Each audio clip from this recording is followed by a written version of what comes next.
Griffith ने तो transforming principle बताया कि हाँ कुछ ना कुछ चीज़ है जो कि ट्रांसफॉर्म हो रही है फ्रॉम एस स्ट्रेन बैक्टीरिया से आर स्ट्रेन में, ठीक है। नाउ थर्ड जो था वो था जेनेटिक मटेरियल का प्रूफ का। सेकंड वाला जो एक्सपेरिमेंट था वो एवरी, मैक्लॉयड और मैकैर्टी ने किया था। उन्होंने भी यही जो ट्रांसफॉर्मिंग प्रिंसिपल था उसको और अच्छे से बताया था। उन्होंने डीएनए लिया था heat killed S type bacteria से, जो कि ट्रांसफॉर्मेशन कॉज कर रहा था non virulent R type bacteria में, ठीक है।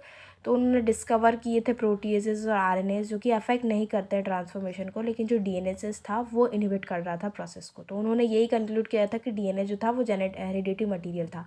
लेकिन जो इसका प्रूफ था, मेन एक्सपेरिमेंट जो था वो हर्शी एंड चेज ने करा था 1952 में। उन्होंने बताया था कि जो डीएनए है वही जेनेटिक मटेरियल है। वो कैसे करा था, तो ये उसका डायग्राम है। उन्होंने क्या लिया था, उन्होंने बैक्टीरियोफेजेस लिए थे। उन्होंने कुछ बैक्टीरियोफेज वायरस ग्रो करे थे मीडियम में, जिसमें एक में तो रेडियो एक्टिव फॉस्फोरस था और कुछ मीडियम थे जिसमें रेडियो एक्टिव सल्फर था। तो वायरसेस जो ग्रो करे थे in the presence of radio active phosphorus, उसमें रेडियो एक्टिव डीएनए था। और वैसे ही उन्होंने वायरसेस ग्रो करे थे रेडियो एक्टिव सल्फर में, जिसमें रेडियो एक्टिव प्रोटीन था। सो जिसमें रेडियो एक्टिव, हाँ ठीक है। फिर both the radio active viruses types were allowed to infect E coli separately.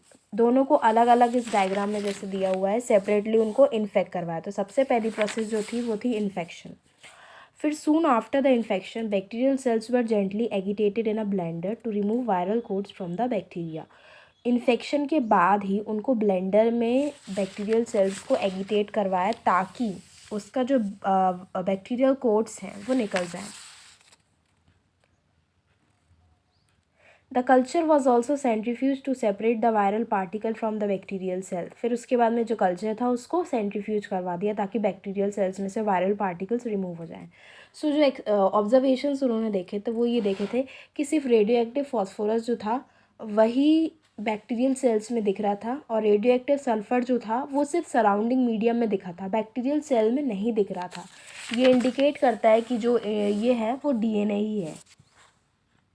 This indicates that only DNA and not the protein coat enter the bacterial cells. और यही proof करता है कि डीएनए जो है वो जेनेटिक मटेरियल है जो कि पास हो रहा है वायरस से बैक्टीरिया।